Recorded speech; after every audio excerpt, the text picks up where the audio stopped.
right, that is a lot better.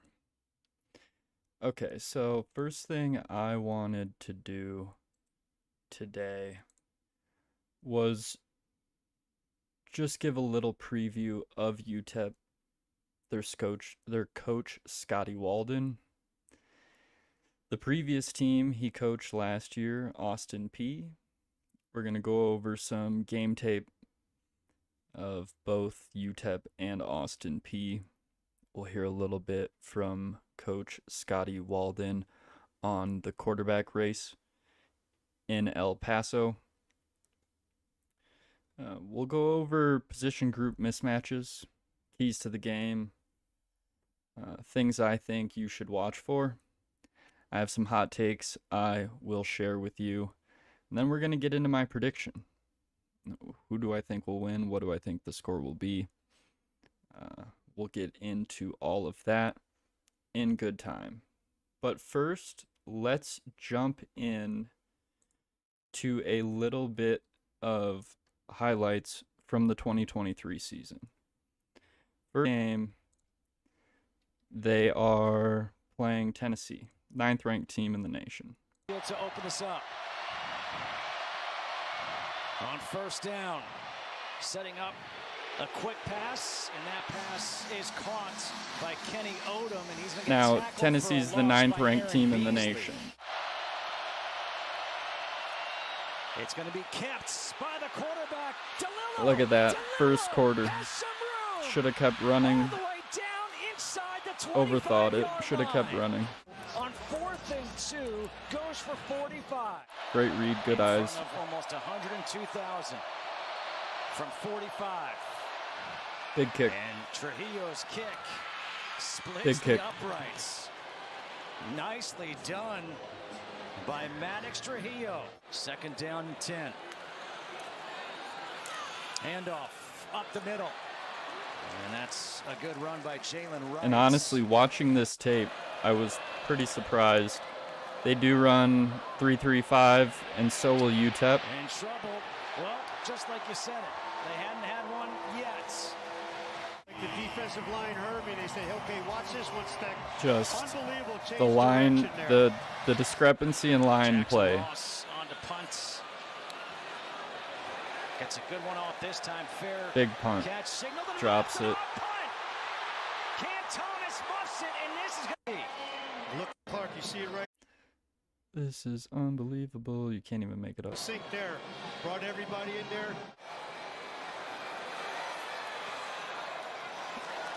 So And we are all tied. they hold it real close Play clock for down about one. 3/4. DeLillo just gets it off. Pressure coming. Again, and he gets sacked by look at that Aaron blitz. Beasley. Look, show the oh, you're not going to show that replay? Okay. DeLillo trying to set up the screen. Now that He is does just, for Shackelford, and Shackelford gets I get tripped it in the up screenplay, at the line gives up, but 16. another big boot. And Maddox Trujillo Right is down the 2 middle. for 2 on the day. Scotty Walden running out. Handoff Showing to some Small. passion. Small splits the gap. Here he goes. I mean, Tackled at the 25. what did you by really Severius expect? Doss. Hey, here on that long run, what you got here is their right tackle is going to pull. Left tackle coming up. He's going to pull, make the trap. Running back's going to come and hit the gap right there. Yeah. Comes across. I mean, boom, on look at the linebacker. size He hits the difference. seam. There's no post help. The difference And now it's a between foot Power race. 4 and a team that was FCS, sorry.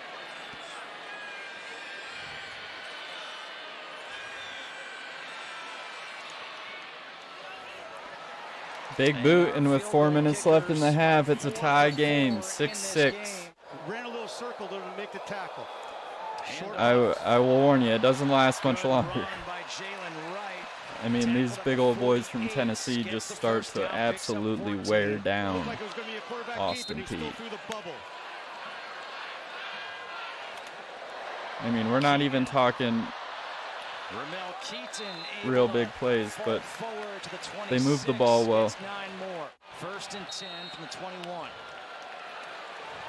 Milton setting up the screen for Squirrel White. White to the outside. We've got a couple of flags. These little flying chunk in. plays keep on going. Where he likes the ball, throw the ball to his left. Milton. This is where things start to get out of hand. End zone touchdown. With 16 seconds left in the first half, Tennessee takes the first lead of the game. So right away, Scotty Walden's team, whether they're mismatched or not, they're not going to give up. They're not going to stop fighting. They're going to try to punch you in the mouth. That's exactly what we learned that first half. And he comes into the end zone scot-free. We'll show a little bit more of this, but And D. Williams will have a chance to return this from the 2. Williams. great vision. Again. Great return. Still on Fantastic. his feet, down at the 34. This is right where things take a real bad downturn for Austin Peay. Ellis Jr. Back on rhythm. Smart call by Coach Heupel to get him in rhythm.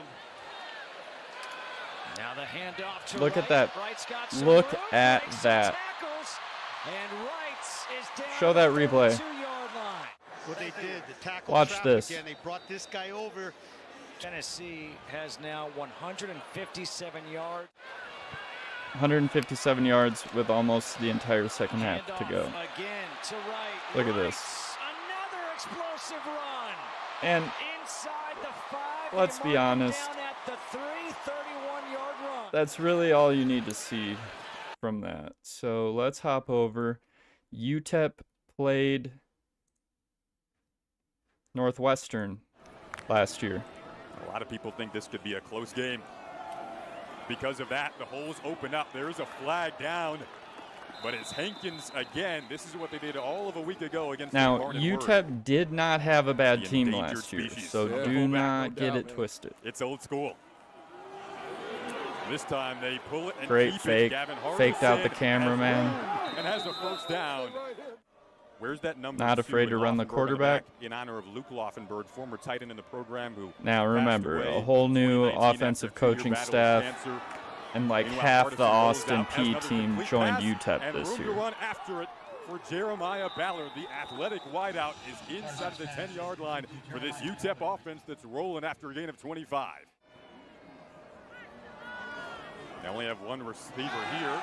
Just They roll a out, horrible back fake in the end attempt. zone, Bad and a coverage. touchdown Almost threw it for over the top of UTEP. him.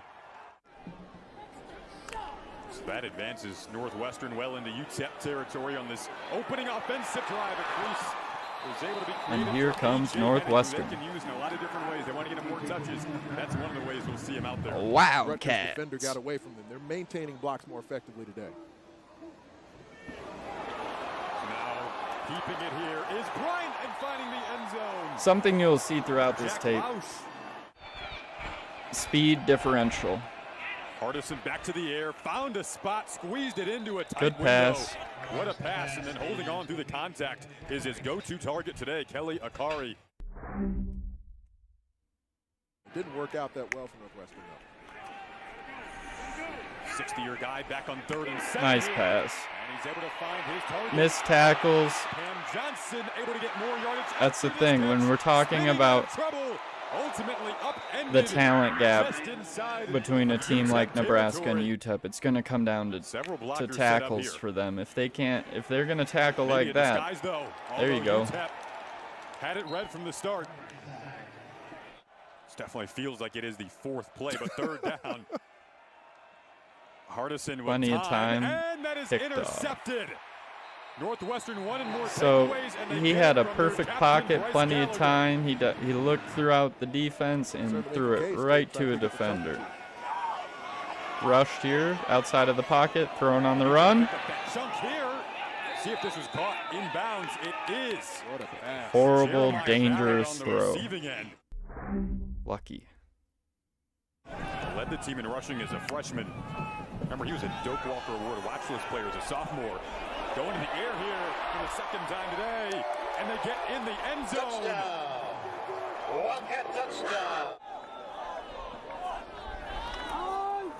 Another flag goes flying here.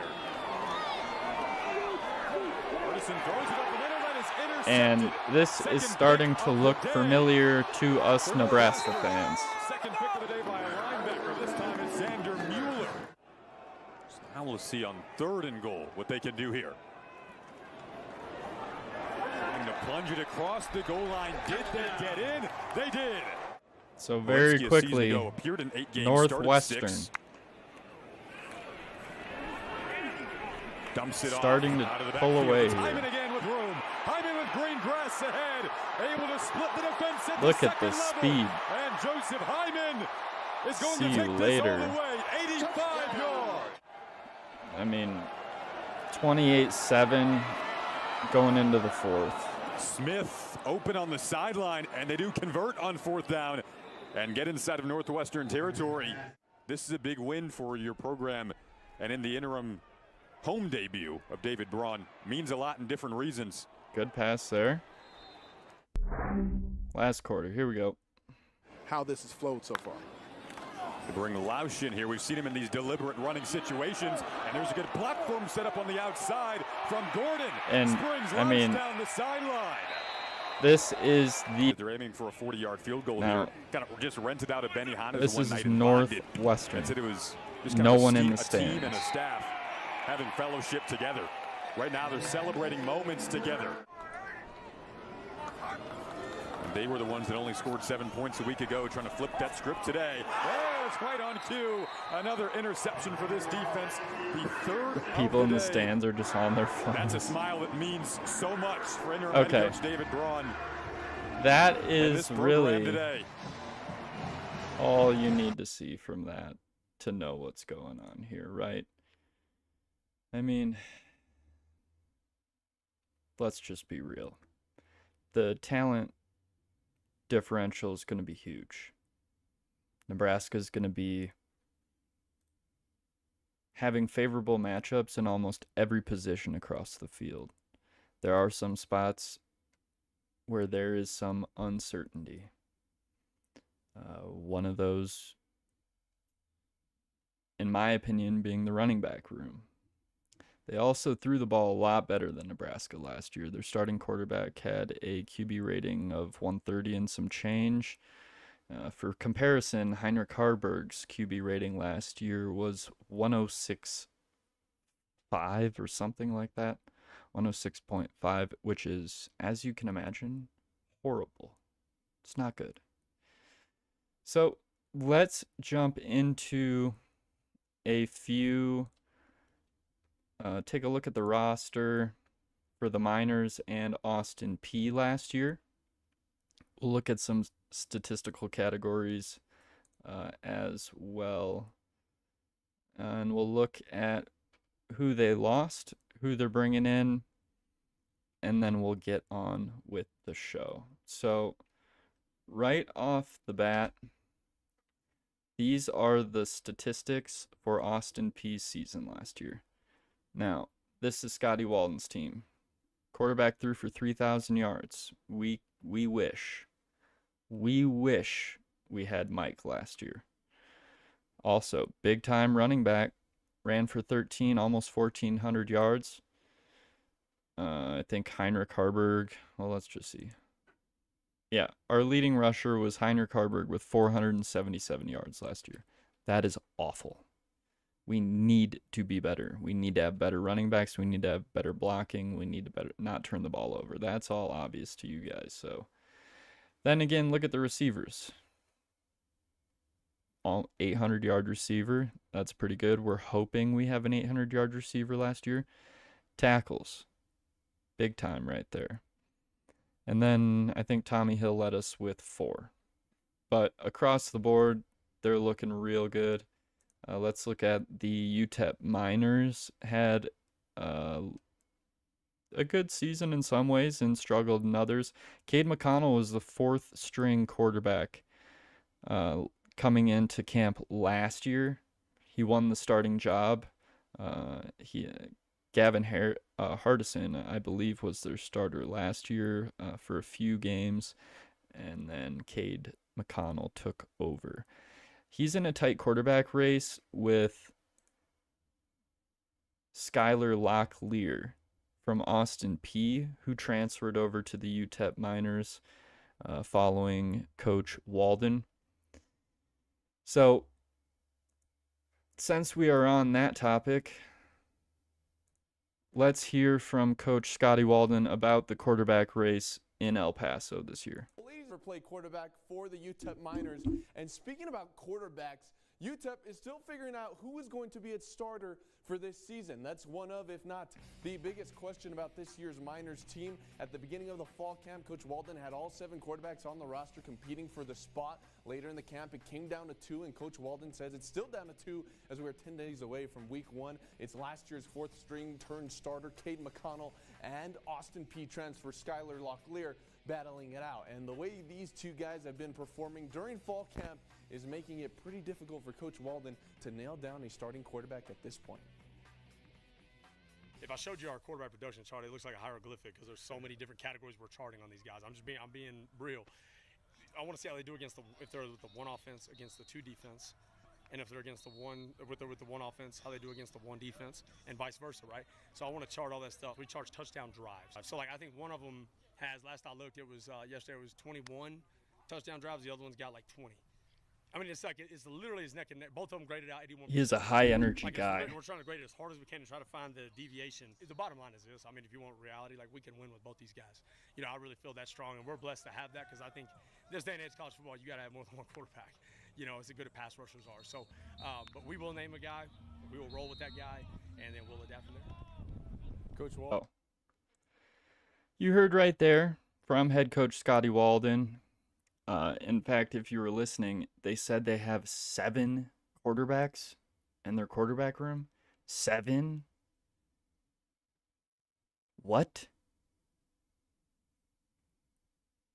God, times I believe. But they will be running a 3-3-5 defense down there. I mean, they have some guys that have rule connections, I'm sure. So that is also going to play a factor. They're going to be familiar with our 3-3-5 scheme. Obviously, they run it themselves. I have a lot of keys to get into. Let's go over some of their players leaving, what we've seen in their stats. So Cade McConnell returns. He is in the quarterback battle with Skylar Locklear, the transfer from Austin P. He was a backup last year. Leading rusher, Deion Hankins. He transferred out. Their leading receiver, Kelly Akaraya, I believe. Akarayi? I don't know. That's a tough one, bud. He transferred out as well. So their leading rusher is gone. Their leading receiver is gone. Let's see. They had some significant graduations in Jeremiah Ballard and Tyron Smith. They lost tight end Marcus Vincent to the portal. They did have an NFL draft pick on the O-line. A couple of them, Andrew Meyer and Zuri Henry.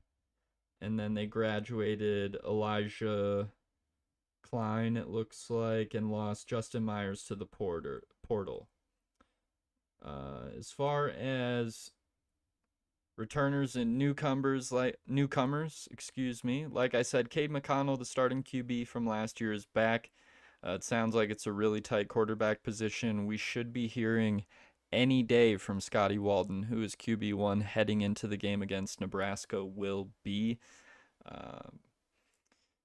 So they bring in Skylar Locklear from Austin P. Their backup running back, Azell Jolly, returns, and they picked up Javon Jackson and Calvin Hill in the portal. At wide receiver, they're bringing back Amari White and Giovanni Gardier.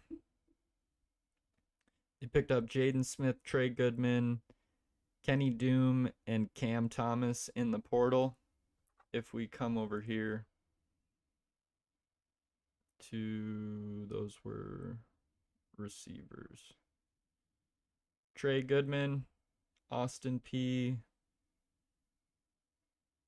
Kenny Odom, Austin P, Cam Thomas, Austin P. So 3 people all from Austin P. Nothing too impressive coming in for the Miners, although statistically they had a pretty good season over at Austin P. Here's the roster. As far as freshmen, they brought in a freshman tight end, Martavius Collins. The offensive line brings back Ivan Escobar, Otis Pitts, Joseph Immediato, Azizi Henry. Sorry for butchering the names, but Isaiah Wright and Brennan Smith joined them from the portal, I am assuming. Okay, so that's the roster. As far as things go on the Huskers side of the ball, I think it favors us pretty well. I have us favored on the offensive and defensive lines. I think that's going to be one of the most important things in this game. Obviously, at quarterback, I think we have the advantage there as well. I mean, Cade McConnell only threw for 1,300 yards last year, and Skylar Locklear was a backup. So I'm not really too concerned. In Lincoln, in front of 90,000, they are going to feel it. The running back room, I'm not quite as convinced. I mean, our leading rusher was our quarterback last year. I'm not sure how we can be so certain and so concrete with the running backs are going to be good. Sure, they look good. Are we going to have production that matches the looks? You can't have all bark, no bite. You got to have some bite. So what's going to happen there? As far as athletes go, I still think we have the advantage. I think that's pretty clear. All across the board, I'm going to give us the advantage. Wide receivers, another spot that I'm a little uncertain at as to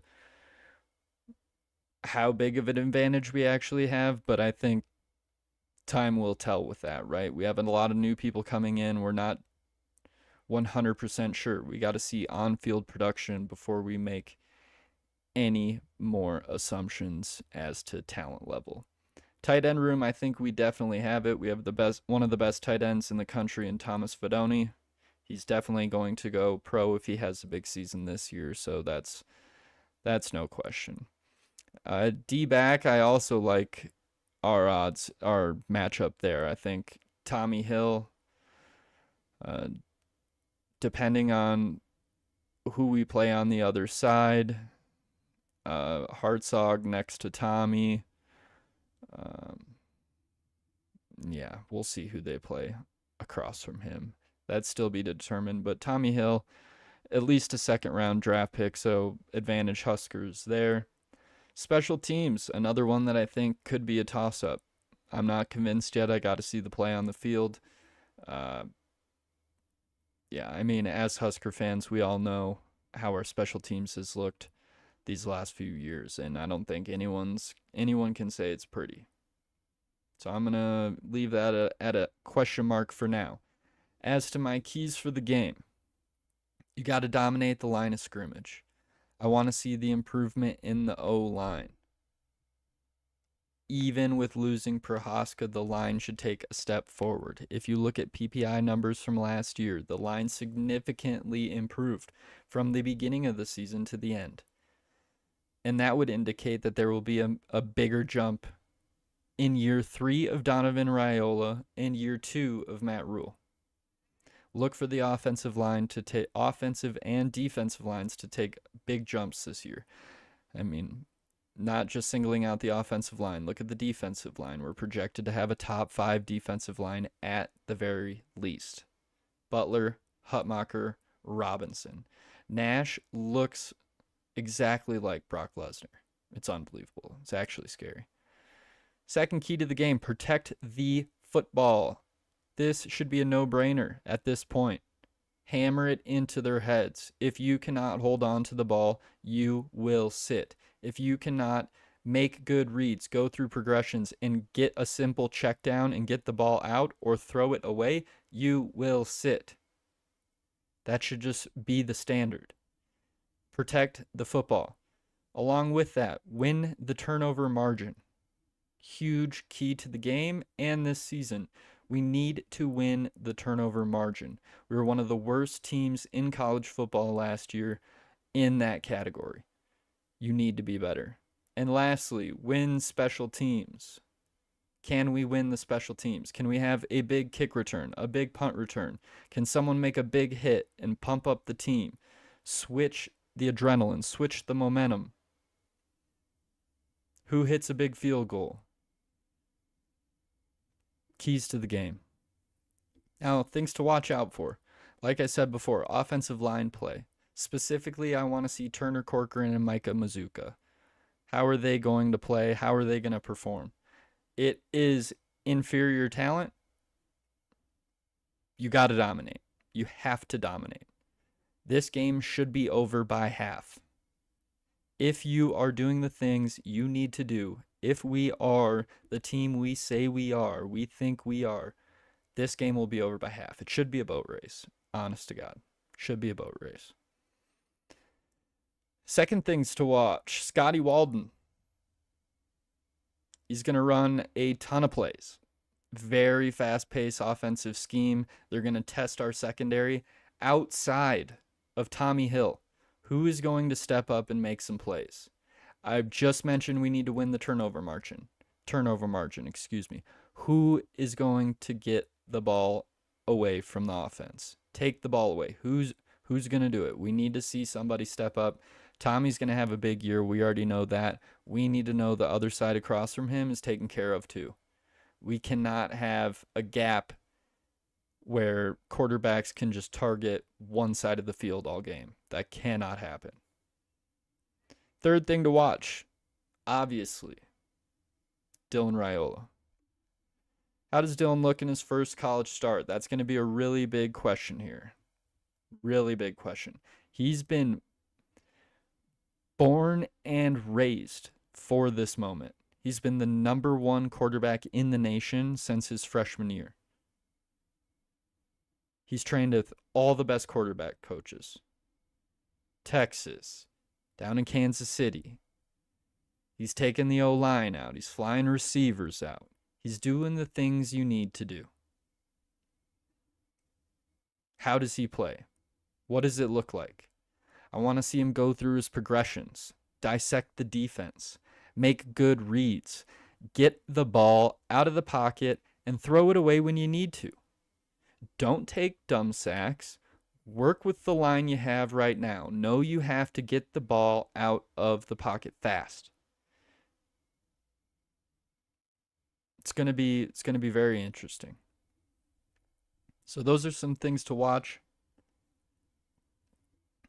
Getting on to my hot takes here.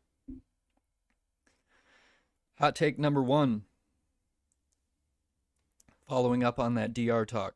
Dylan Raiola will complete more than 65% of his passes against UTEP. Hot take number 1. That's a pretty big one. If he can complete 65 or more % of his passes against a team like UTEP, we're going to be in good shape. Number 2, a defensive back not named Tommy Hill will have an interception this game. That's going to be big all season. I want to see it from the get-go. Someone's got to take the ball away that's not Tommy. Someone's got to do something. And third, I think the defense allows less than 110 rushing yards the entire game. That was our bread and butter last year, stopping the run. When people beat us, they beat us through the air. Like it or not. So, against a lesser opponent, do what you were doing against Big Ten teams. You should be keeping them under 110 rushing yards a game.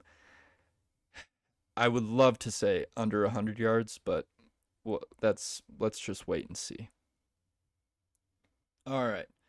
Now getting into my predictions here.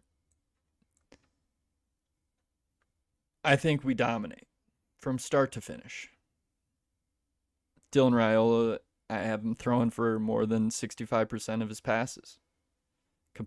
excuse me. I think it's a boat race at halftime. Way too much talent for UTEP to deal with. They're not going to be able to handle it. I got us winning 38-10.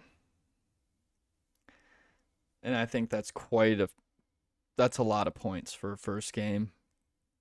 Redshirt freshman, not even true freshman quarterback.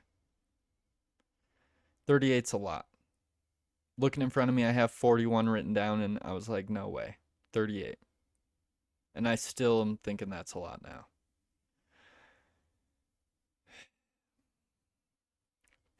Just remember, Dylan Raiola's played for 3 different high school offenses.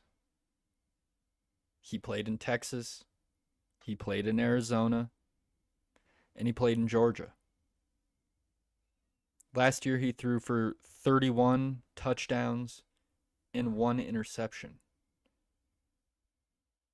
I think his junior year, he had 22 touchdowns to 5 interceptions. The stage is set. The stage is set. And with that, I'd like to thank you for watching. Until next time,